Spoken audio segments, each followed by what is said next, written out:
Hello friends, welcome to Ria Homemade Cakes. So இன்றைக்கி நாம் ஒரு ஃபர்ஸ்ட் பர்த்டே கேக் ஆர்டர் பற்றி தான் பார்க்க போகிறோம். இது ஒரு சாக்லேட் ட்ரஃபிள் கேக் 1.5 kg வெயிட்டில் கஸ்டமர் கேட்டிருந்தாங்க. ட்ரஃபிள் ஃப்ராஸ்டிங் அப்படிங்கிறதுனால கேக்கோட ஹைட் கம்மியாக தான் கிடைக்கும். ஸோ அதுக்கு ஏற்ற மாதிரியே 7 inch பேஸும் அதுக்கப்புறமா டாப் டயர் 4 inchலையும் பேக் பண்ணி எடுத்திருந்தேன். 2 டயரையுமே நீட்டாக ஐசிங் முடிச்சுட்டு க்ரம் கோட்டிங்கும் முடிச்சுக்கிறேன். கேக்கில் ட்ரஃபிள் ஃப்ராஸ்டிங் பண்ணும்போது ட்ரஃபிள் போர்டில் ஸ்பில் ஆகிறத அவாய்ட் பண்ணிக்கணும். அப்படியே ஸ்பில் ஆகிடுச்சு அப்படின்னா உடனேயே க்ளீன் பண்ணிக்கோங்க.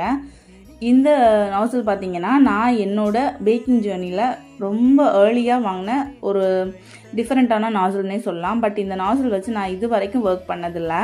இதுதான் என்னோட ஃபர்ஸ்ட் டைம். ஆக்சுவலாக கஸ்டமர் அவங்களோட பொண்ணோட அவுட்ஃபிட் வந்து எனக்கு சென்ட் பண்ணியிருந்தாங்க. அந்த அவுட்ஃபிட் பார்த்தீங்கன்னா சேம் இது மாதிரியே இருந்தது. ஸோ நான் அதை வச்சு நான் கேக் ஃபுல்லாகவுமே நாசில் ஒர்க் கொடுத்துக்கிட்டேன்.